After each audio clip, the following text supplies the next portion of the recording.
Здравствуйте. В эфире актуальное интервью в студии Валерия Наумова. 22 декабря энергетическое сообщество отмечает свой профессиональный праздник. Так как дата отмечается в конце года, принято подводить итоги уходящего года и ставить планы на будущее. Сегодня об этом и не только поговорим с гостем нашей студии Алексеем Стручковым, генеральным директором ПАО «Якутскэнерго». Алексей Александрович, здравствуйте. Здравствуйте, Валерий.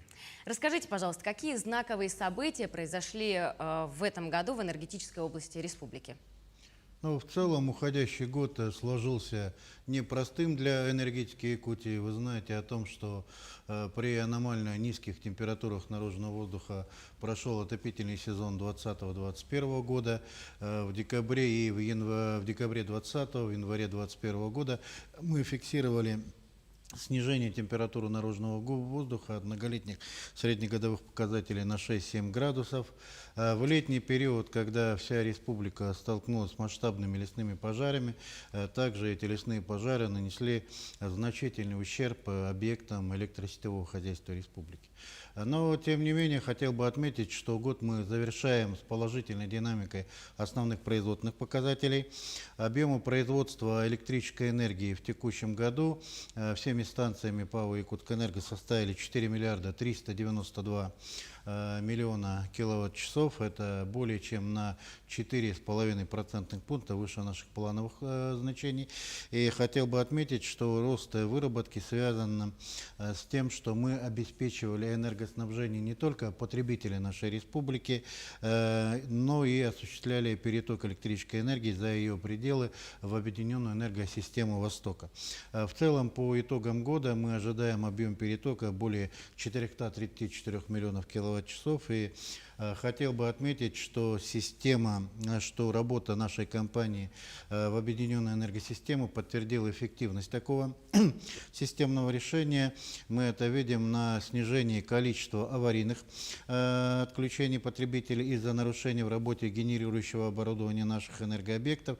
И также мы констатируем, что существенно сокращены вот такие аварийные отключения в сравнении с тем, что было в условиях изолированности нашего западного и центрального энергорайонов. Объемы производства тепловой энергии в уходящем году составят 2 миллиона 660 гигакалорий, что также выше плановых показателей на 0,3% пункта. Среди ключевых событий уходящего года хотел бы отметить, что с середины года мы разделили зоны гарантирующего поставщика между ПАО «Якутскэнерго» и нашим дочерним обществом, акционерным обществом «Сахаэнерго», а также передали бытовые функции ПАО «Дальневосточная энергетическая компания». И еще одним таким знаковым событием для энергосистемы хотел бы назвать завершение первого этапа строительства учебно-производственного центра подготовки персонала, который введен в поселке Марха, вблизи города Якутска. И это современный учебный производственный центр с 20 лабораториями, классами, современным программным обеспечением, специальными тренажерами и технической библиотекой более чем на 12 тысяч экземпляров научной и технической литературы. В целом, в рамках ремонтной программы в текущем году мы провели капитальный ремонт 1028 километров электрических сетей разного класса напряжения, 12 трансформаторов на подстанциях напряжением 35 киловольт и выше. Для снижения возникновения аварийных ситуаций мы также провели расчистку более 3000 гектаров просеки.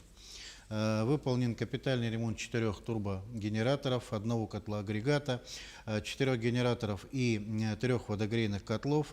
Также отремонтирован более 5 километров тепловых сетей. В целом на реализацию как ремонтной, так и инвестиционной программы мы направили более 6 миллиардов рублей. Якутскэнерго и все филиалы и дочерние общества получили паспорта готовности. Это свидетельствует о том, что они готовы к пиковым сезонам и периодам. Расскажите, на основании чего выдается данный паспорт?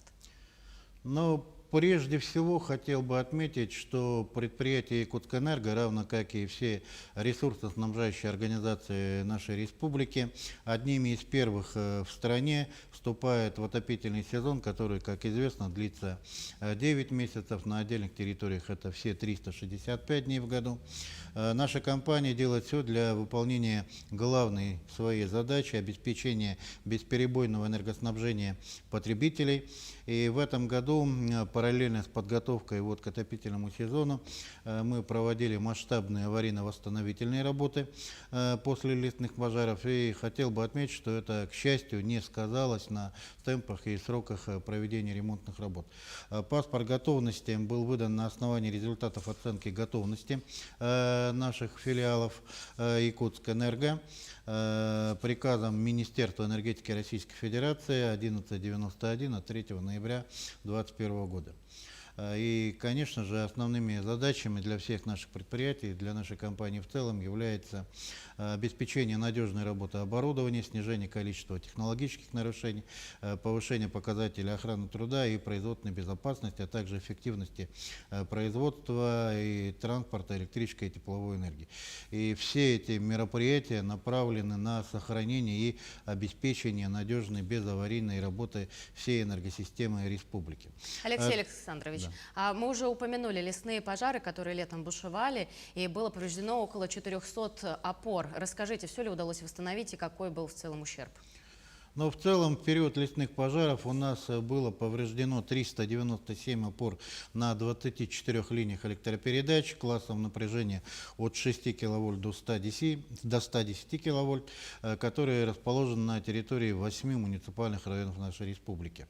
На текущую дату все опоры восстановлены, но хотел бы отметить, что 102 опоры на текущую дату, они еще восстановлены по временной схеме. Это связано прежде всего с тем, что они находятся в труднодоступных болотистых местностях, и, соответственно, специализированная техника просто туда не может выехать до промерзания грунтов. Но до конца года 54 опоры мы восстановим, и полный объем восстановительных работ мы завершим уже в течение первого квартала следующего года. В целом затраты нашей компании на аварийно-восстановительные работы составили более 300 миллионов рублей. Из них более 200 миллионов рублей — это наши дополнительные затраты на работу дизельных электростанций. И хотел бы отметить, несмотря на такой сложный период, мы не допустили длительного перерыва в энергоснабжении наших потребителей. Круглый год в СМИ и всевозможных мессенджерах информация ходила о плановых работах. Расскажите, что это за информация и какая необходимость проводить данные работы в зимний период? Данные работы направлены на обеспечение потребителей нашей республики качественной и бесперебойной электроэнергией. И, конечно, мне, как руководителю энергокомпании, да и всем нашим специалистам, понятное недовольство наших потребителей, прежде всего жителей Якутии, которые связаны с этими плановыми отключениями. Но, тем не менее, хотел бы отдельно отметить, что в год в нашу компанию поступает более 7 тысяч заявок на новое технологическое подключение объектов. Это и жилищный фонд, это и объекты малого среднего предпринимательства, это и объекты социальной сферы. И, конечно же, мы для того, чтобы подключить и удовлетворить эти заявки, вынуждены проводить эти плановые отключения. И это также связано с тем, что у нас достаточно протяженная система электросетей, это более 24 тысяч километров по всей территории нашей республики. И в том числе львиная доля этих электрических сетей у нас расположена в труднодоступных зонах, в проезд которых возможен только в зимний период. И с этим в том числе и связано проведение большого количества плановых отключений именно в течение зимнего периода. С 1 июля «Энергосбыт» перешел в ПАО «ДЭК». Расскажите, чем это обусловлено и как изменилась работа? Передача бытовых функций всех энергокомпаний Дальнего Востока связана и проводится в соответствии с программой развития бытовой деятельности группы ПАО «Росгидро». Этой программой предусматривает централизация бытовых функций на территории, как я уже отметил, всего Дальнего Востока. И эту функцию осуществляет ПАО, специализированная наша организация, Дальневосточная энергетическая компания.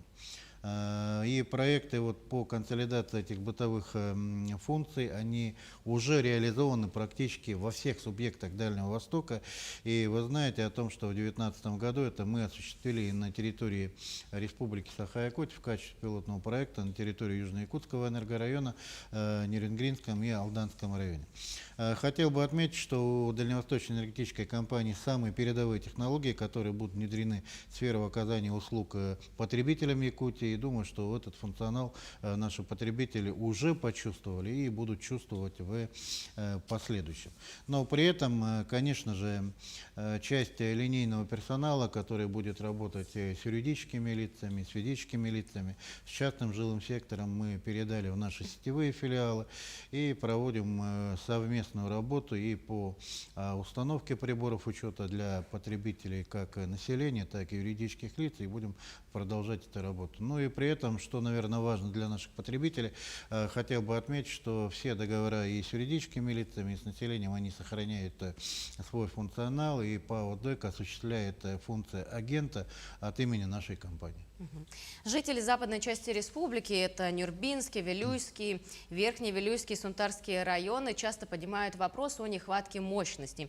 Расскажите, что делается Якутскэнерго для того, чтобы снять эти вопросы?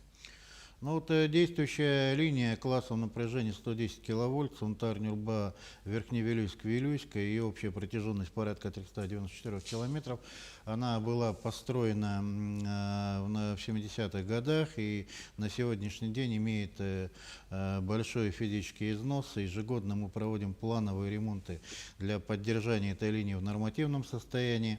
Например, только в текущем году мы заменили на этой линии порядка 90 опор, потратили и направили на эти цели более 30 миллионов рублей.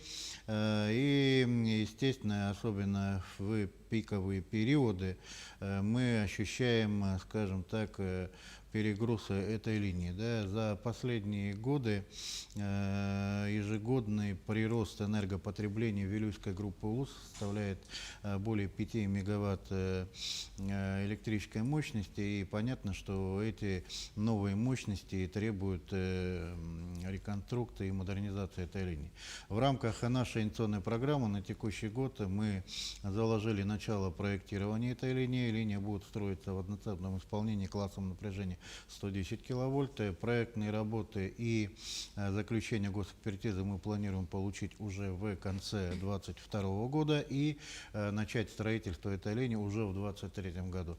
Суммарный объем инвестиций в строительство этой линии составит порядка 4 миллиардов рублей, и сроки строительства примерно от 3 до 4 лет, но с учетом протяженности этой линии она где-то будет порядка 151 километра, и плюс строительство необходимых подстанций в городе Нюрба. В скором времени начнется строительство второй очереди Якутской ГРЭС-2. Расскажите, зачем вообще ее строят и не хватает ли мощности? Будет ли хватать? Вы все знаете о том, что в ноябре 2017 года в городе Якутске мы ввели первую очередь Якутская ГРЭС-2. Станция, которая направлена на обеспечение выбывающих мощностей Якутской ГРЭС.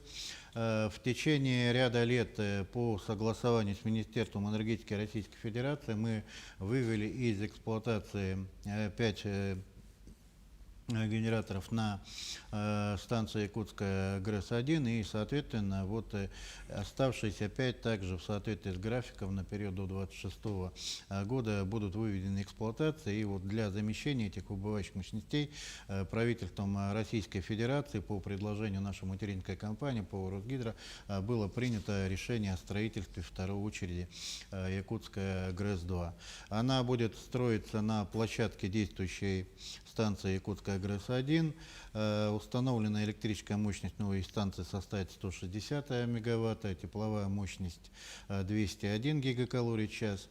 И завершение строительства этого объекта в соответствии с тем графиком, который был принят правительством Российской Федерации, мы ожидаем до конца 2025 года и ввод в эксплуатацию станции в начале 2026 года.